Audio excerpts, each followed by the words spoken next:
Good evening, visitors, and welcome to the Australian War Memorial's last post ceremony. My name is Gerard Pratt, and joining us today from the Royal Australian Navy is Sub-Lieutenant Michael Baruch.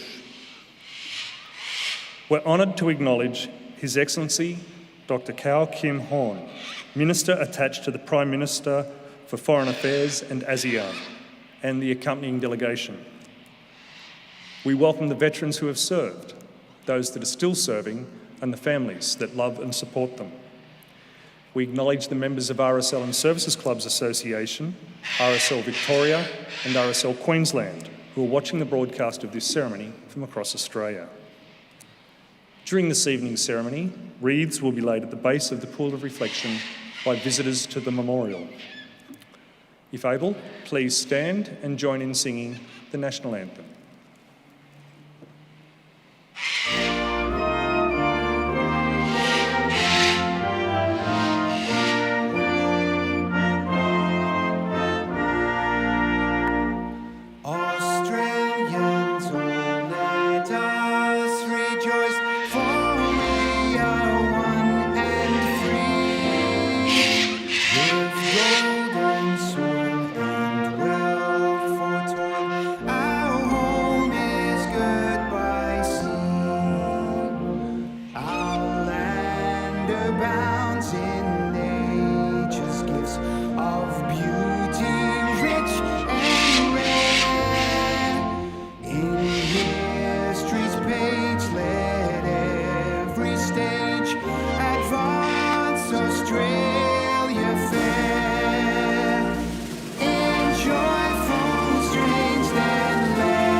If able, please be seated.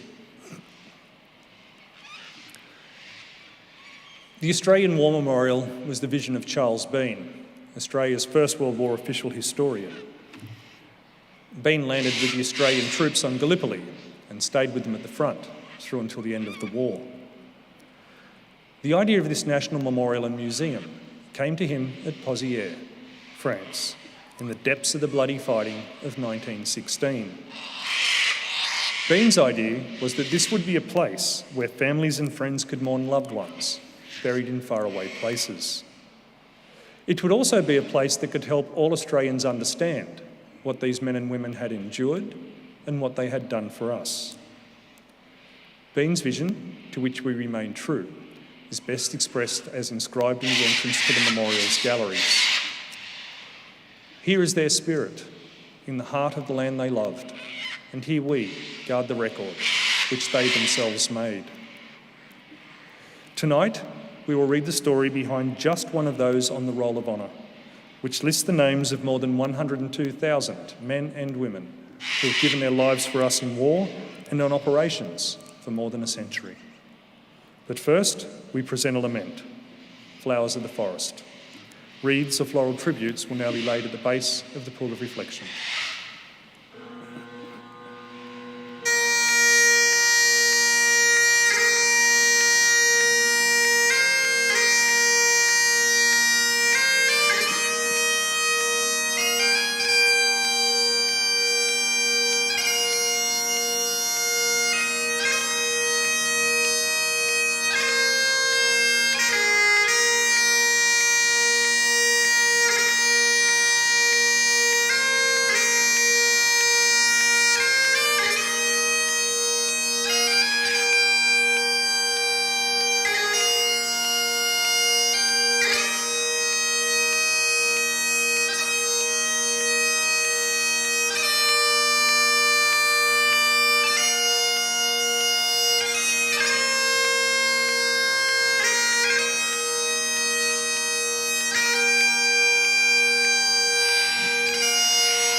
Today, we remember and pay tribute to Private Arthur Hart Buck. Arthur Buck was born on the 18th of May 1891 at Point Marsden, Kangaroo Island, South Australia, to Samuel and Elizabeth Buck. The youngest of 6 children, Buck grew up on the family farm at Kingscott on Kangaroo Island and was privately tutored at home. By the time the First World War began, Buck was working on his family property as a farmer. Buck enlisted for service in the AIF in Adelaide on the 6th of October 1916, and after initial training was allotted to the 23rd Reinforcements for the 10th Battalion. On the 16th of December, he embarked with other reinforcements from Adelaide's outer harbour aboard the transit ship Berrimah, bound for England. On arrival in England, Buck and other reinforcements were sent to the 3rd Training Battalion at Durrington. Here they trained for the rigours of modern war on the Western Front. In early May, Buck sailed from England to France. He and 50 other reinforcements joined the 10th Battalion at Bapaume on the 14th of May, and Buck was posted to C Company. The 10th Battalion spent the next 4 months behind the lines, resting, reinforcing and training. On the 3rd of August, Buck was evacuated sick to hospital and did not return to the battalion until mid-September. By this time, the 3rd Battalion of Ypres had begun and preparations were well underway for the next stage of the offensive that would become known as the Battle of Menin Road. It was the first time during this battle that the Australians were to be employed. Heavy mist obscured the battlefield as dawn broke on the 20th September. At 5:40 a.m, an intense artillery barrage announced the opening of the new offence, and the infantry began their advance shortly after. Utilising bite and hold tactics to achieve their aims, the Australians advanced in 3 stages along a 3-kilometre front. During the battle, the 10th Battalion took part in the capture of Glencorse Wood and suffered heavy casualties in gaining their objectives. By 10:15 a.m, the Australians had advanced some 2 kilometres and had taken all of their objectives. However, the cost had been high, with the 2 Australian divisions suffering over 5,000 casualties. The 10th Battalion, having suffered over 200 casualties, went into reserve on the 23rd of September, but played a supporting role on the 4th of October when the next Australian advance captured Brunswick Ridge.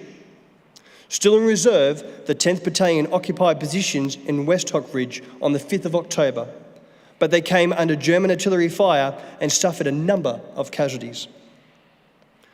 Buck, who had evacuated sick on the 3rd of October, was part of a small group of reinforcements who had also taken casualties as they struggled through the German artillery fire to rejoin their unit.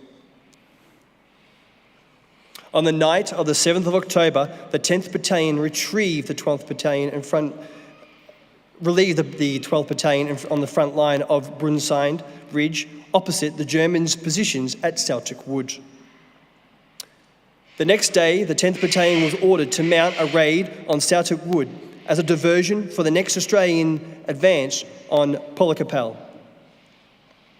The task was given to C Company, and due to the casualties suffered by the battalion over the previous weeks, men from other companies were called in to make up the numbers.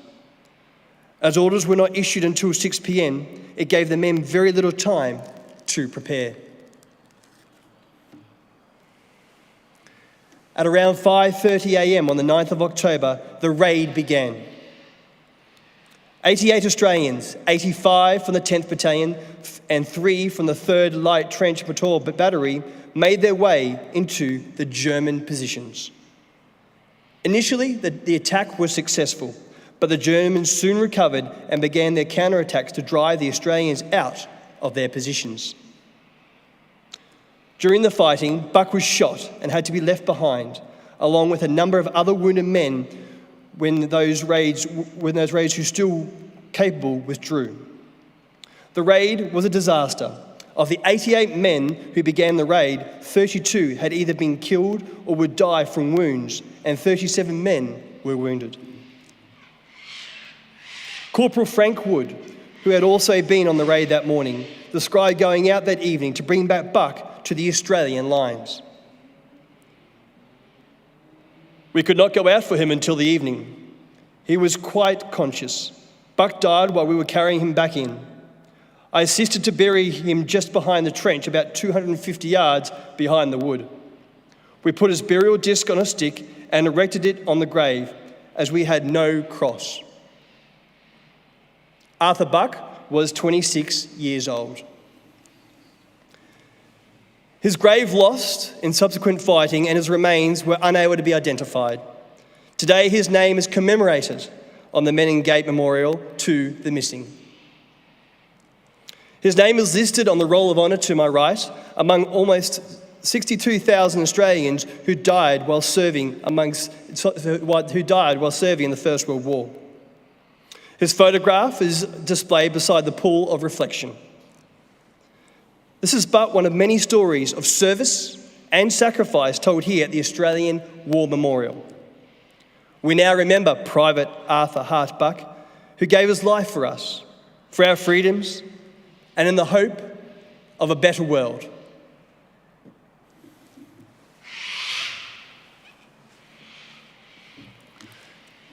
Please stand for the reading of the Ode and the sounding of the last post.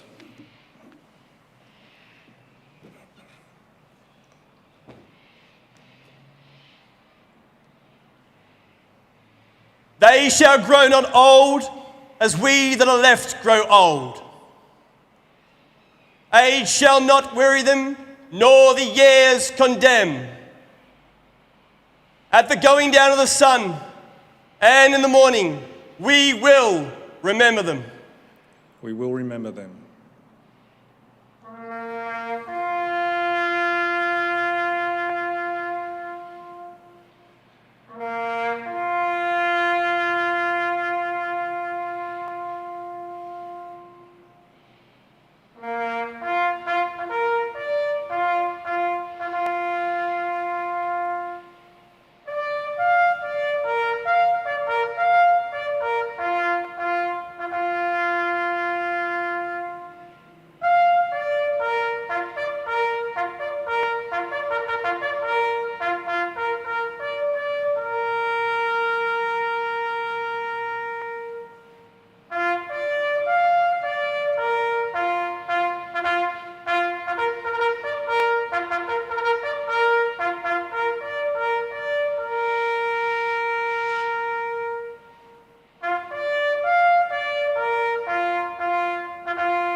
Lest we forget.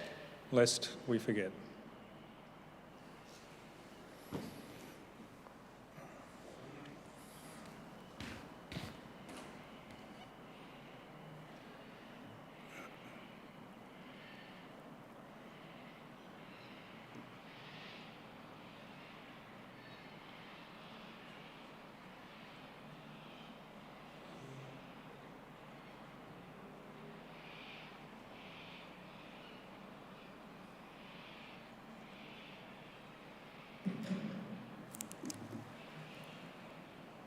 We leave you this evening with the words of the memorial's founder, Charles Bean. Many a man lying out there at Pozières or in the low scrub at Gallipoli, with his poor, tired senses barely working through the fever of his brain, has thought in his last moments, well, it's over. But in Australia, they will be proud of this. Ladies and gentlemen, girls and boys, that concludes the last post ceremony. On behalf of the Director and staff, thank you for visiting the Australian War Memorial today and for your continued support of the Memorials Development Project. We wish you all a very pleasant evening. Thank you.